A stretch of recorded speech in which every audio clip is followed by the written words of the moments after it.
Praise the Lord. ஆண்டவர் ரட்சகருமாக இயேசு கிறிஸ்துவின் நாமத்திலே உங்களை வாழ்த்துகிறேன். எப்படி இருக்கிறீங்க? ஆண்டவர் உங்கள் வாழ்க்கையில அற்புதம் செய்யறாரா? உங்கள் தேவைகள்லாம் சந்திக்கிறாரா? உங்கள் ஜெபத்துக்கு பதில் கொடுக்கிறாரா? கண்டிப்பா கொடுப்பார். உங்கள் தேவைகளை சந்திப்பார். நிச்சயமாக கர்த்தர் உங்களுக்கு கொடுத்திருக்கிற இந்த வாழ்க்கையில அவர் எல்லாவற்றையும் கொடுத்து உங்களை நடத்துவார். சரிங்க, இன்னைக்கு ஒரு வசனம் 145 சங்கீதம் 15 வசனம். எல்லா ஜீவன்களின் கண்களும் உம்மை நோக்கி கொண்டிருக்கிறது. ஏற்ற வேளையிலே நீர் அவைகளுக்கு ஆகாரம் கொடுக்கிறீர். ஏற்ற வேளையிலே நீர் அவைகளுக்கு ஆகாரம் கொடுக்க. எல்லா இந்த உலகத்துல படைக்கப்பட்ட அத்தனை ஜீவன்களும் யாரை நோக்கி கொண்டிருக்கிறதா? அவரை நோக்கி கொண்டிருக்கிறது.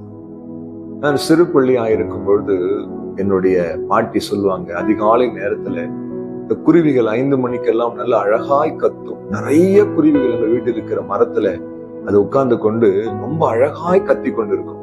அப்போது எங்க பாட்டி சொல்லுவாங்க, இந்த பறவைகள் இந்த அதிகாலை நேரத்திலே ஆண்டவர் எவ்வளவு அழகாய் துதிக்குது பாரு. இந்த நாள் முழுவதும் அந்த பறவைகளுடைய அத்தனை தேவைகளையும் ஆண்டவர் சந்திப்பார், அதே போல நம்முடைய தேவைகளை சந்திப்பார் என்று சொல்லுவாங்க. எவ்வளவு ஒரு அருமையான வார்த்தை. தேவ பிள்ளைகளை, எல்லா ஜீவனுடைய கண்களும் அவரையே நோக்கி கொண்டிருக்கிறது. ஏற்ற வேளையிலே அவைகளுக்கு ஆகாரம் கொடுக்கிறது. நம்முடைய கண்கள் யாரை நோக்கி கொண்டிருக்கிறது? சங்கீதக்காரன் ரொம்ப அழகா எழுதுறாருங்க. 121 சங்கீதம் 1 வசனம். எனக்கு ஒத்தாசை வரும் பர்வதங்களுக்கு நேராக என் கண்களை ஏறெடுக்கிறேன். வேலைக்காரனுடைய கண்கள் எஜமானுடைய கைகளை நோக்கி இருக்கிறது போல என் கண்கள் கர்த்தர் எனக்கு இரக்கம் செய்கிற வரைக்கும் அவரையே நோக்கி கொண்டிருக்கும். பிரியமான தேவ பிள்ளைகளே, ஏற்ற வழியிலே நம் தேவைகள் சந்திக்கப்படும். அதான் இன்றைக்கான வார்த்தை.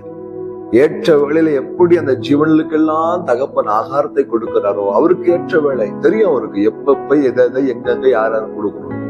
அந்த ஏற்ற வேலை வரும்பொழுது நம்முடைய தேவைகள் சந்திக்கப்படும். ஒருவேளை நீங்க ஏதோ ஒரு தேவைக்காக ஜெபிச்சுட்டு இருக்கோம், பாஸ்டர் என் மகளுடைய திருமணத்துக்காக ஜெபிக்கிறேன், படிப்பின் காரியத்துக்காக ஜெபிக்கிறேன், ஒரு வீடு கட்டுறதுக்காக ஜெபிக்கிறேன், இல்லை என்றால் ஏதோ ஒரு பொருளாதார தேவைக்காக, சரீர சுகத்திற்காக, ஏதோ ஒரு தேவைக்காக நீங்க ஜெபித்து கொண்டிருக்கிறீங்களா? உங்கள் தேவைகள் ஏற்ற வேளையில நிச்சயமாய் சந்திக்கப்படும். உலகத்தில் அவரால் படைக்கப்பட்ட அத்தனை ஜீவன்களுக்கும் ஏற்ற வேளையிலே ஆகாரம் கொடுக்கிற ஆண்டவர், போஷிக்கிற ஆண்டவர், நடத்துகிற ஆண்டவர், தப்புவிக்கிற பாதுகாக்கிற தேவன். இந்த வார்த்தையை கேட்டு அந்த வார்த்தையை விசுவாசித்து அவரை இரட்சகராய் ஏற்றுக்கொண்ட அவரை நம்பி இருக்கிற உங்களுக்கும் எனக்கும் ஏற்ற வேளையிலே நம்முடைய தேவைகளை அவர் சந்தித்து நம்மை ஆசீர்வதிக்கிற தேவனாயிருக்கிறார். நம்புறீங்களா? விசுவாசிக்கிறீங்களா? உங்கள் தேவைகள் சந்திக்கப்படும். அது எவ்வளோ சின்னதா இருந்தாலும் எவ்வளோ பெருசா இருந்தாலும் அந்த தேவைகளை சந்திப்பதற்கு அவர் போதுமானவராய் இருக்கிறார்.